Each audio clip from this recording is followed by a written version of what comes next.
What do you mean by key rate duration?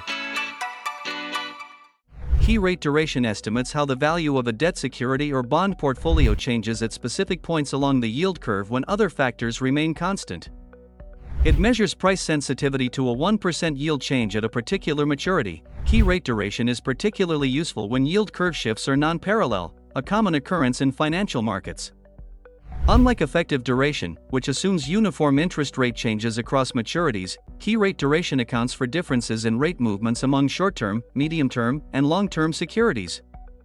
This makes it a more precise tool for evaluating bond price fluctuations. There are 11 key points on the U.S. Treasury yield curve, and the sum of key rate durations across these points equals a portfolio's effective duration.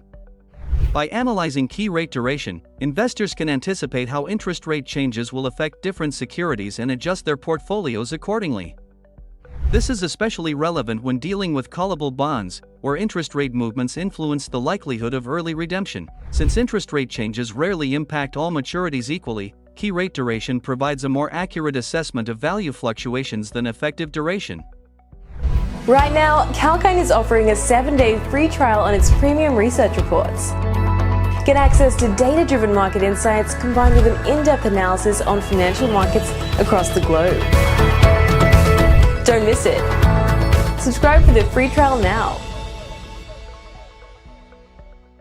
For instance, long-term rates may rise while short-term rates fall, leading to asymmetric impacts on different bonds. Investors use key rate duration to determine which securities are likely to yield the best returns based on expected rate movements. A portfolio's value change due to non-parallel yield curve shifts can be estimated using a weighted average of key rate durations across maturities. For example, if bond X has a 1-year key rate duration of 0.5 and a 5-year duration of 0.9, while bond Y has a 1-year key rate duration of 1.2 and a 5-year duration of 0.3, bond X is less sensitive to short-term rate changes than bond Y but more sensitive to long-term rate changes. Key rate duration differs from effective duration in that it measures sensitivity to yield changes at specific points, rather than assuming uniform shifts across all maturities. It is particularly useful for securities with embedded options, such as callable bonds, where interest rate changes impact future cash flows differently. Unlike effective duration, key rate duration helps investors gauge expected price movements when yield curve shifts are uneven. For more related videos, please subscribe to the channel and click the bell icon to get notifications.